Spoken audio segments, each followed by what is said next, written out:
আসসালামু আলাইকুম। আজকে আমরা এইচএসসি 2024 ফিজিক্স সেকেন্ড পেপারে একটা সৃজনশীল করব। এটা হচ্ছে আমাদের দিনাজপুর বোর্ডের একটা ম্যাথ। কোয়েশ্চেনে কি বলছে, 2.918 ইন্টু 10^15 হার্টজ কম্পাঙ্কের একটি ফোটন দ্বারা একটি পরমাণুর প্রথম কক্ষের একটা ইলেকট্রনকে আঘাত করা হয়েছে। সো পরমাণুর প্রথম কক্ষের ব্যাসার্ধ 0.53 অ্যাংস্ট্রম এবং শক্তি -13.6 ইলেকট্রন ভোল্ট দেওয়া আছে। সো এখানে পরমাণুর নাম বলা নাই, বাট পরমাণুর প্রথম কক্ষপথের ব্যাসার্ধ যে ভ্যালুটা সেটা দেখে আমরা বুঝতে পারতেছি এটা হচ্ছে বোর ব্যাসার্ধ, যেটা হচ্ছে হাইড্রোজেন অ্যাটমের জন্য কেবল প্রযোজ্য। সো হাইড্রোজেন অ্যাটমের প্রথম কক্ষপথের ব্যাসার্ধ আমরা জানি 0.53 অ্যাংস্ট্রম। সো হাইড্রোজেন অ্যাটমের জন্য এই কথাগুলো এখানে বলা আছে। সো গতে আমাদের জিজ্ঞেস করছে উদ্দীপকের পরমাণুর প্রথম কক্ষপথে ঘূর্ণায়মান ইলেকট্রনের বেগ নির্ণয় করো।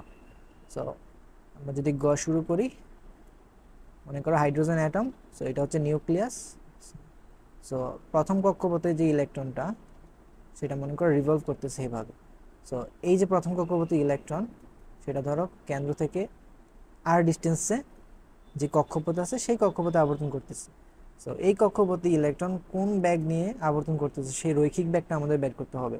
সো আমরা তো জানি যে ইলেকট্রনের কৌণিক বেগের একটা সূত্র আছে। সো ইলেকট্রনের কৌণিক বেগের সূত্র কি? mvr is equals to nh divided by twice pi। So এখান থেকে যদি আমরা ভেলোসিটিটা এক পাশে রাখি আর বাকি সবগুলো আরেক পাশে নিয়ে যাই, সো আমরা পাইতেছি সূত্রটা হচ্ছে nh divided by 2 pi m। আর এখানে কোনটার পরিচয় কি? n হচ্ছে আমরা যেই কক্ষপথে ইলেকট্রনটা আবর্তন করবে, অর্থাৎ যেই কক্ষপথে ইলেকট্রনের ব্যাগ আমরা বের করতে চাইবো সেই কক্ষপথের নাম্বার। সো এখানে n এর মান হচ্ছে 1। সো n এর মান 1। h এর মান কত? h হচ্ছে প্লাঙ্ক কনস্ট্যান্ট, যেটার মান হচ্ছে 6.626 10⁻34। এসআই এককে সবগুলোর মান বসাবো, তাহলে আমাদের যে ভেলোসিটি সেটা মিটার পার সেকেন্ড এককে বের হবে। বুঝতে পারলো? অন্য একক বসাইলে মিটার পার সেকেন্ডে কিন্তু বের হবে না। সো আমরা সবগুলাকে এসআই এককে নিয়ে যাওয়ার চেষ্টা করব। তো এখানে 2 পাই রইল, এখানে এম। এম কি? ইলেকট্রনের ভর। অর্থাৎ এখানে এম এর পরিচয় কিন্তু ইলেকট্রনের ভর না, এখানে এম হচ্ছে একটা বৃত্তাকার পথে যেই বস্তুটা ঘুরতেছে সেই বস্তুর যে ভর সেটা। এই কেসে তো আমাদের ইলেকট্রনটা রিভলভ করতেছে। সো এখানে ভর হবে কার? ইলেকট্রন। সো ইলেকট্রনের ভর 9.1 10⁻31। ওকে, ভর গেল। তারপর হচ্ছে আর। সো আর এর পরিচয়টা হচ্ছে যে এই যে ইলেকট্রনটা সে যেই বৃত্তাকার পথে আবর্তন করতেছে সেই বৃত্তাকার পথের যে ব্যাসার্ধ সেইটা, এবং সেই ব্যাসার্ধটা আমাদের বলা আছে এখানে প্রথম কক্ষপথ ব্যাসার্ধ 0.53 আংস্ট্রম। আর যেহেতু আমরা সবগুলাকে এসআই এককে নিয়ে যাওয়ার কথা বলছি, সো আংস্ট্রম থেকে এসআই এককে নিলে, মিটার নিলে tan−10 দিয়ে গুণ করতে হবে। সো আমরা যদি এখন ক্যালকুলেশন করবি, আমরা দেখবো অ্যান্সার প্রায় 2.18 ইন্টু 10⁻6 মিটার পার সেকেন্ড এত বের হয় অ্যান্সার। ওকে, সো আমাদের গ পার্ট শেষ। এখন আমাদের বের করতে হবে ঘ।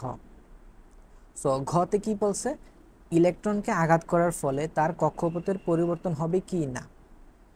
সো এই যে এটা হচ্ছে প্রথম কেস, যে ইলেকট্রনটা প্রথম কক্ষপথে এইভাবে ঘুরতেছে, বাট এই যে ঘূর্ণায়মান যে ইলেকট্রন সেইখানে কিন্তু আমরা এই যে এত কম্পাঙ্কের একটা ফোটন, সেই ফোটন দিয়ে মনে করো এখানে সেই ফোটনটা এসে এই ইলেকট্রনটাকে আঘাত করবে। সো এই কম্পাঙ্কের ফোটন তার একটা এনার্জি নিয়ে অবশ্যই সে আসবে। সে যেই এনার্জি নিয়ে আসবে সেই এনার্জিটা যদি এখানের যে ইলেকট্রনটা এই যে কক্ষপথে আবর্তন করতেছে, তো সে যে বাইন্ডিং এনার্জি নিয়ে এখানে আবর্তন করতেছে, সেই এনার্জি পরিমাণ সমপরিমাণ এনার্জি যদি এখানে যেই ফোটনটা আছে সে যদি প্রোভাইড করতে পারে, তাহলে কি হবে? ইলেকট্রনটা তার কক্ষপথ লিফট করবে, অর্থাৎ কক্ষপথ থেকে কি হবে? তার কক্ষপথের পরিবর্তন হবে। সো আমাদের এই জিনিসটা দেখতে হবে যে ইলেকট্রনের প্রথম কক্ষপথের যেই শক্তিটা আছে সেই শক্তি এই যে ফোটনটা সে কি প্রোভাইড করতে পারবে নাকি পারবে না। তো আমরা যদি একটু খেয়াল করি, আমরা কিন্তু দেখবো যে এখানে ইলেকট্রনের প্রথম কক্ষপথের যে শক্তির মান সেটা কিন্তু দেওয়া আছে। দেখো সেটা কত? -13.6 ইলেকট্রন ভোল্ট। ওকে, সো এটা যেহেতু দেওয়াই আছে, এখানে যে শক্তির একক সেটা হচ্ছে ইলেকট্রন ভোল্ট এককে দেওয়া। সো আমরা যে শক্তি বের করবো ফোটনে সেটাও ইলেকট্রন ভোল্ট এককে নিয়ে যাব। সো আমাদের যে ফোটন সেটার জন্য যদি শক্তি বের করি, আমরা জানি ফোটনের যে শক্তি সেটা হচ্ছে hf বা hc/λ। সো আমাদের ডাটা অনুযায়ী দেখতে হয় কোন সূত্র ইউজ করতে হবে। এখানে যেহেতু ফ্রিকোয়েন্সি দেওয়া আছে, সো আমরা এই সূত্রটা ইউজ করব। এইচ এর মান হচ্ছে 6.626 ইন্টু 10⁻⁻34, আর এখানে ফ্রিকোয়েন্সি তো দেওয়াই আছে 2.918 ইন্টু 10⁻15 হার্টজ। ওকে, সো আমরা যদি সব কিছু বসাই এবং আমরা একসাথে ইলেকট্রন ভোল্ট একক যেহেতু নিয়ে যেতে চাই, তাহলে সব এই পুরো মানটাকে আমরা ভাগ দিয়ে দেব 1.6 10⁻⁻19 দিয়ে, তাহলে আমাদের যে এককটা সেটা ইলেকট্রন ভোল্টে চলে আসবে। সো আমরা যদি এখন ক্যালকুলেশন করি, আমরা দেখব আমাদের রেজাল্ট আসবে 12.08 ইলেকট্রন ভোল্টের কাছাকাছি। সো ফোটন যে শক্তিটা নিয়ে আসছে সেটা কত, প্লাস 12.08 ইলেকট্রন ভোল্ট। বাট এই যে ইলেকট্রনটা আবর্তন করতেছে প্রথম শক্তি স্তরে, সে কত -13.6 ইলেকট্রন ভোল্ট নিয়ে আবর্তন করতেছে। সো এই পরিমাণ এনার্জি দিলে কখনোই কি সে এই শক্তি স্তর থেকে বের হবে? সে কিন্তু এই শক্তি স্তর থেকে বের হবে না, অর্থাৎ তার কক্ষপথের কি পরিবর্তন হবে? তাহলে অ্যান্সার হবে কক্ষপথের পরিবর্তন হবে না। ওকে, এই হচ্ছে আমাদের সলিউশন। আশা করি বুঝতে পারছেন। আল্লাহ হাফিজ।